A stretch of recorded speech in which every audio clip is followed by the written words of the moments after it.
आज ऐना वापस आ रही है। आज ऐना वापस आ रही है।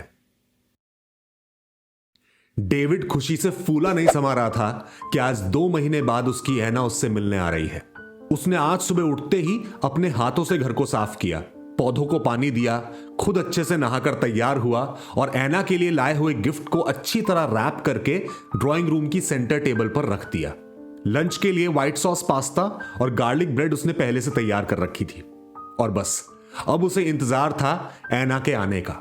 लेकिन जहां एक तरफ उसके अंदर ऐना के वापस लौटने की एक्साइटमेंट थी, तो वहीं दूसरी तरफ यह डर भी था कि वो किस तरह ऐना को फेस करेगा।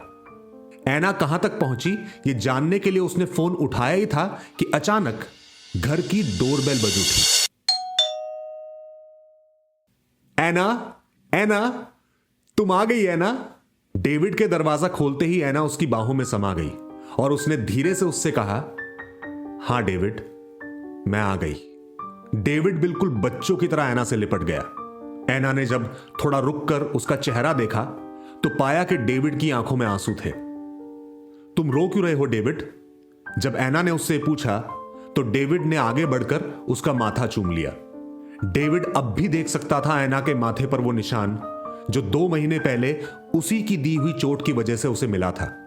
उसने उस निशान पर अपनी उंगलियां फेरी और भरी हुई आंखों के साथ कहा, ऐना, मुझे माफ कर दो, मैं फिर कभी ऐसा नहीं करूंगा। और उसके आंसू पोंछते हुए ऐना ने उससे कहा, माफ तो मैं कर दूंगी डेविड, लेकिन एक शर्त पर। शर्त यह कि तुम भी मुझे माफ कर दोगे।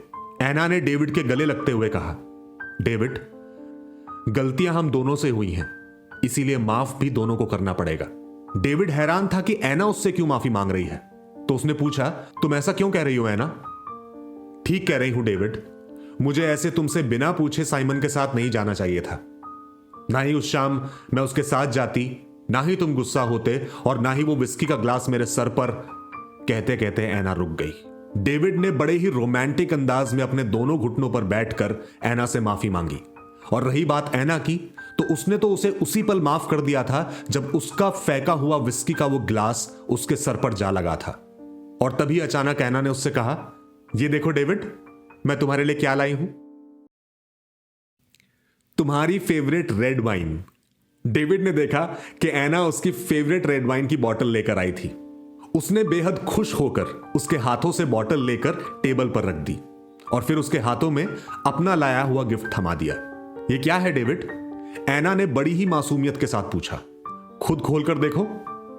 ऐना ने गिफ्ट रैप ओपन किया तो पाया कि उसमें बिल्कुल वैसी ही ड्रेस थी जो उसने तब पहनी थी जब वो पहली बार डेविड से मिली थी। वो फिर एक बार डेविड के गले लग गई और उससे पूछा, तुम मुझे इतना प्यार क्यों करते हो डेविड?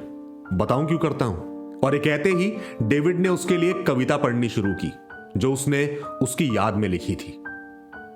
बस एक हो तुम जिसके होने से हर सपना सच लगता है, बस एक हो तुम जिसके होने से ये पागल बच सकता है, बस एक हो तुम जिसके होने से धूप सहर लगती है, बस एक हो तुम जिसके होने से जीवन में सांस मिलती है। डेविड पूरे मन से ऐना की याद में लिखी हुई कविता उसे पढ़कर सुना रहा था। ऐना भी एक टक बिना आंखें झपकाए उसे सुनती जा रही थी कि अचानक वो बैठे बैठे सोफे पर से जमीन पर आ गिरी। ऐना, ऐना, ऐना! डेविड घबराकर चिल्लाने लगा, लेकिन ऐना नहीं उठी। उसने फौरन उसे पलटा, उसकी ड्रेस को अनजिप किया और उसका फ्लैप खोलकर देखा तो पाया उसकी बैटरी डिस्चार्ज हो चुकी थी। उसने फौरन अपना फोन उठाकर एजेंसी में कॉल लगाया। यह सिर्फ आधे घंटे में डिस्चार्ज हो गई।